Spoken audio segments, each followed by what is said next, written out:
Hey there everyone, SQ here. Today we're going to be talking about a topic that I brought up on Twitter the other day, and that is in regards to Strive defense and how I think it's actually really weak. And I made a tweet yesterday. I'll put up the tweet on the screen now so you can see it.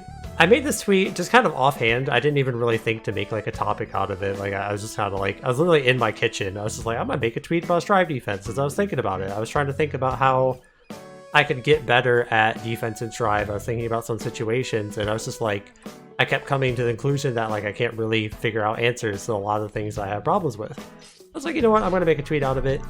Somehow that tweet ended up just becoming the topic of the day. And a lot of people kind of like misunderstand me or made assumptions about what I said, or maybe they don't realize like what I already know or what I've tried to do. So I wanted to make a video just to talk about defense in Strive and why I think it's so weak. So I kind of just explain myself. I'm not really here to like argue with anybody. If you think defense in Strive is fine or whatever, that's perfectly valid. You know, you don't have to agree with me. But I just wanted to put it out there because these are my thoughts on the game currently and how defense works and the things that I have issues with it right now. So honestly, my first issue with defense in Strive is actually not necessarily the defense itself, but it's just because of how high damage is. Strive has a lot of situations where you're kind of put into these situations where you have to make a really linear guess. And that's not exactly unheard of in a fighting game, right? That's basically what grappler mix-up is, for example. Generally, grappler mix-up is very linear. There's like 2 or 3 things that can happen, and that's just how it's going to go, right? But there's usually 2 differences compared to what we have in Strive currently. And that's the fact that, 1, these situations are very plentiful in this game, and they're not hard to set up. Like, for example, Nago just doing this is one of those situations. Nago just doing Beyblade on block is like, I'm actually guessing for my life already, right? For the most part. Because if Nago, let's just say, he's going to do something like Beyblade into Close Slash, right? Say he does that. And then I try to backdash it, and he like delays his Close Slash slightly to hit my backdash. I could actually just die from this, right? Like this could do like half of my life, maybe more than half of my life. He's going to convert into a full conversion. It's going to go into the corner. He might break the wall with a super. And then he'll get follow-up OP after that because he broke the wall with super.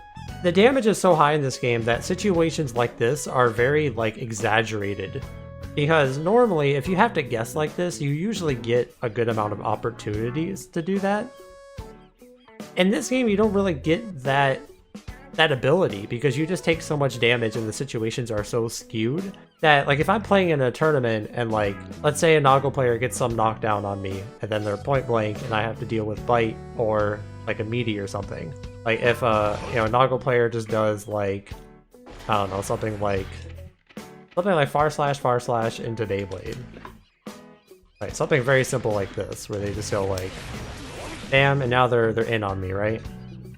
I'm already guessing in a situation that, like, in most cases with how neutral is going to play out, if I get hit by a meaty or whatever, it's going to put me at such a massive life deficit. He's going to be able to break the wall again with, like, a super probably because he'll have meter by then. And I'm just going to be in such a bad situation at that point. On the flip side, if Nago bites me after something like this, right? Like, if he does this, if I get bit in a situation like this, like, let's say I have health regen turned off, something like this happens, and I get bit here. I'm already at about like, I don't know, 30 or 40% life down. And now Nago's in a situation where he can do a lot of chip damage and go for very strong mix-ups in rapid succession because he bit me. He's in bite state at this point. And this feels really bad because most of the time, every time that Nago does something like Beyblade or Nago does something like far slash, I'm generally going to be in a situation that I have to take a linear guess that will explode me if I'm wrong. Because in this context, I'm considering getting bit pretty bad. Like, I think getting bit by Nago is oftentimes, like 9 times out of 10, you're probably going to lose that round. That's currently how I feel about it. Just because of how strong his offense is, how much chip damage he does.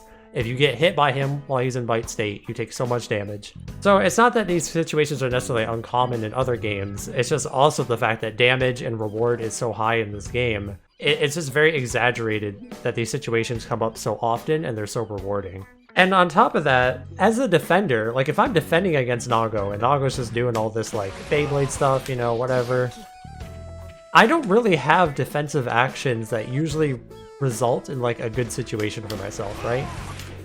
My best bet is like, I might get away from him. That's my reward, right? My fastest normal for most characters is going to be like a 5p, right? It's going to be 5 frames. If I hit Nago with my fastest normal, this doesn't do anything. Nago doesn't care about this, right?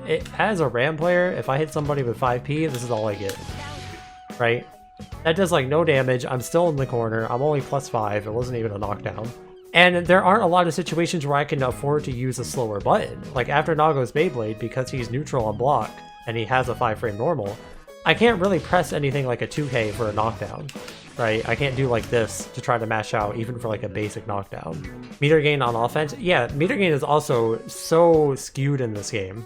Like if you, let's just take like a standard Nago block string. So the block, go turn our gauges down. Another thing I have like a big issue with on defense in this game is just how little meter you get for blocking. So let's have Nago do like a pretty basic block string, right? We'll just have him do, trying to think of like a good example. So even just that, look how much more meter he's built than Ram. So on block, he's already built like a quarter of a bar, and I basically didn't get any meter. Like, look how little meter I got from this. You would honestly, it's hard to tell that I even gained meter, because I gained so little. And in this situation, like, okay, right, let me break it down. Right here, I'm already having to guess. I already had to guess between Command Grab, or Beyblade, or DP, or whatever. And then I have to guess again, because he did Beyblade.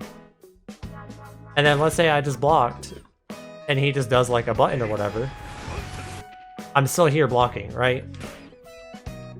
Now you can FD. I want to bring this up because everyone's just like, well, you can use FD to get out of these situations. It does help, but going back to what we were just talking about with the meter gain, if I tried to FD any of this, look how much meter I just lost. That was so much meter just to FD like 1 or 2 actions. And all of that does, like all this does for me is make it to where I don't have to immediately guess. If I FD Nago's Beyblade here, he's still plus on block. It's still his turn. Sure, I don't have to guess immediately on whether he's going to bite me or do a normal throw or something. But he's plus on block, and it took a lot of meter to even do that in the first place. It takes so long to build that meter back to be able to FD again. Even though I FD'd it, it wasn't that big of an advantage for me. It just helped a little bit. So the meter management and just how skewed it is for the attacker is definitely part of my issue with defense in this game, where you're not even rewarded for blocking because my risk gauge is getting jacked up this whole time. If I'm having to block because I'm guessing they're going to go for a strike and not a throw, I'm not even rewarded for it because in most of these situations, like the Nago player is still at advantage, right? Or if they do something like this and they hit close slash after, now he's +3, right? I didn't even have to FD that and he's still plus. And I can't really do anything about that, you know? Like, I just kind of have to accept that and try to FD him away, but that takes so much meter. So like, if I don't want to get mixed in these situations, I have to FD here, I have to FD here. You know how much meter that takes? Look how much meter that takes to FD all that. That almost took half a bar of meter to FD 2 moves. And I have to block like 20 moves to even get that meter back. Meanwhile, Nago has so much more meter to work with while he's doing his block strings. So meter is definitely like a big issue that I have with how offense works in this game. And defense. And people will bring up like YRC, and YRC is a good defensive option. I want to talk about that too, because at least in a vacuum, if you're just looking at the option on paper, YRC is actually pretty good because it's hard to bait. There generally are not that many like really consistent ways to just bait YRC during your pressure. You usually have to commit pretty hard to not get YRC. It takes 50 meter, and like I was just saying, your reward for blocking in this game is so little meter that it's hard to get that meter to YRC in the first place. You get meter generally by hitting people and being aggressive, right? Like you get so much more meter just walking forward and hitting people. So if I'm getting hit in the round, I'm generally not going to have that much meter to work with, right? So the situation on YRC can be decent, right? I'm going to YRC here, and now I'm right next to Nago. I'm +10. That's pretty decent. There's 2 issues with this, though. One, while I am +10, I'm still stuck in the corner, and I have my opponent right in front of me. I don't have, like, a safe way to really approach this, right? If I want to, like, the safest thing I can do in this situation is going to just be like a 2k2d, right? That's probably the best thing I can do here. And if they just block that, Okay, now I'm -8, and I'm stuck in the corner, and I don't have good cancel options. Let's say I YRC, and I'm like, okay, I'm gonna run up and throw them. That could be pretty good, right? That reverses the situation. If I YRC somebody, and then run up back throw them, now the situation is reversed. That's pretty good. If the person happens to backdash my throw attempt, now I'm going to get hit by a counter hit conversion because I whiffed the throw, and I'm probably gonna die. The other thing is that YRC, how good it is very disproportionate to how far away the opponent was. So for example, if Nago just does, let's say he just does 2S, right? And then I'm like, I'm gonna YRC it. None of my buttons even reach him. Well, none of my fast buttons anyways. So whatever I do here is going to be not a true block string. So here, if I wanna like do something, I like how that didn't even work, that's sick. So if I want to do something here, I have to like dash up and get near them, and I'm only +10. That's like not that much frame advantage to be doing that with. At that point, I then now have to guess whether my opponent is going to reversal super, whether they're going to backdash, whether they're going to press a button. And I spent 50 meter for this, right? I spent 50 meter to get this like weird RPS situation. And while YRC can be looked at positively because you're getting an RPS situation, for me personally, I don't like that my answer to dealing with this RPS in this game, right? Again, dealing with a situation like this where Nago could go for a mix-up very, very easily, right? I don't like that my answer to these situations is basically reversing it on the opponent. Why is my defensive option forcing RPS? Why is the defensive option against RPS forcing RPS? I don't want that, you know? I want my defensive option to push my opponent away and let me go back to neutral. Give me some breathing room. Give me time to assess the situation. I don't want to YRC somebody and have to just like make a decision for the game, right? The other thing about YRC as well is that it puts you in meter penalty for so long. Even if I am successful with my YRC, I'm basically not going to be getting meter for the rest of the round. So let's just try to show that. I don't know if there's a good way to show it in training mode. So right now, just look at my meter gain. I'm not gaining any meter for this. I mean, I'm gaining a very minor amount because of the meter penalty. Look how long this meter penalty is. How long was that? Was that like 8 seconds? That's like 8 seconds, right? It's such a long penalty for YRCing somebody that like the situation isn't that great. It's disproportionate depending on how far away they were when you YRC'd them. My answer to RPS situations is enforcing RPS the other way. And even if it's successful, I'm basically giving up meter for a majority of that round. Because let's be honest, in Strive, rounds can end in like 20 seconds. So while I do think FD is a decent defensive option, I think YRC is a decent defensive option. They're very costly and you get so little meter while you're on the back foot in a match that I don't think it really is balanced out very well. There is another defensive option that I feel like a lot of strong players have really started leaning towards because it's probably the best one in the game currently, and that is actually going to be Gold Burst. Gold Burst has become very common in the meta these days because it's generally kind of safe on block. Sometimes they can punish it if they're close enough, it depends. It gives you so much meter to work with for the rest of the match. It actually pushes your opponent to mid-screen, right? This is what I want my defensive option to do. I want them to be over there. I don't want them on me. I don't want to be on them. I want them over there. That's what Gold Burst does for you. Gold Burst is a relatively safe option. It gives you a lot of resources, and it pushes your opponent away from you. You can only Gold Burst if there's a gap. If someone just baits it or something, they can either punish you or you're just down burst for the rest of the round, because something to keep in mind, if you get hit by a burst, you actually like get some of the burst gauge back. I'm pretty sure that's how it works, right? Is it just not working because we're in training mode? Or does Gold Burst always refund it even on block? I didn't know that. Oh, okay, so Blue Burst refunds on it. Okay, good to know. We learned something today. Thank you. Well, anyways, back to what I was saying. You have to find a gap to even be able to Gold Burst, which there are some somewhat common situations. Again, like a Beyblade is a common one that comes up because there is a gap here, right? So this is pretty decent, but I have to have burst to do it in the first place. That's not something you're going to have all the time, especially because a decent amount of the time you're having to burst some large counter hit starter you got hit by. So I do think that Gold Burst is good, and I do highly suggest a lot of people start using it, start trying to find different points that you can Gold Burst, because it is very good. And it's kind of like the only option that I think is good currently. And honestly, it's pretty volatile too. Like if you get a Gold Burst, it's such a massive advantage to have in the match that like you just have all these resources for the rest of the match, and just like that's so good to have, you know? You just get full bar, You send the opponent to full screen. Yeah, with Ram, I'm gonna gold burst you, and then I'm gonna dash up, and I'm gonna do this, and now it's my turn, right? So gold burst is pretty good, but it's also like very swingy, right? Like if you get a gold burst, you can just like nuke people now. It's a very like feast or famine type of defensive option. The other thing about gold burst is it is very like tricky to use, because if I am mistiming something like right here, let's say I do that a little bit early and then the Noggle player happens to just block. I'm going to get my blue burst blocked and then punished. And now I don't have burst. I don't get refunded the burst gauge because my burst didn't even make contact. I didn't get 100 meter, and now I'm getting comboed in the corner, right? So you're just ultra down bad at this point. You don't think IB is a strong tool. So we can talk about IB now, because this is another one that people bring up a lot.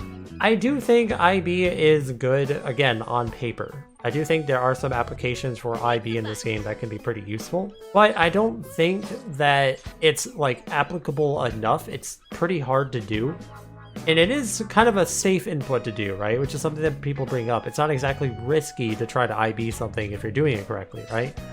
If you're messing up an IB, you're just gonna block normally. But I think that doesn't necessarily help anything. Like, sure, maybe I'll only get hit 1 out of 10 times for trying to IB. But maybe me IBing will only work 1 out of 10 times as well. Maybe I'll only get it 1 for every 10 inputs that I do. Yeah, maybe I'm not dying for it, but it's also not helping me. Because I'm not getting it most of the time, it's not actually helping me. So I do think that IB can be good, but I think it's a little bit too difficult. And honestly, a lot of things, it doesn't really help you that much. Because, for example, let's take, so for this Ram block string, right, this is a very common thing Ram will do. Normally, if you do this, you're not in throw range, right? If he just normal blocks it, he's not actually in range to throw me. I get pushed away too far. If he does IB it, though, you actually are in range to be thrown. Like this, I'll get thrown out of it, right?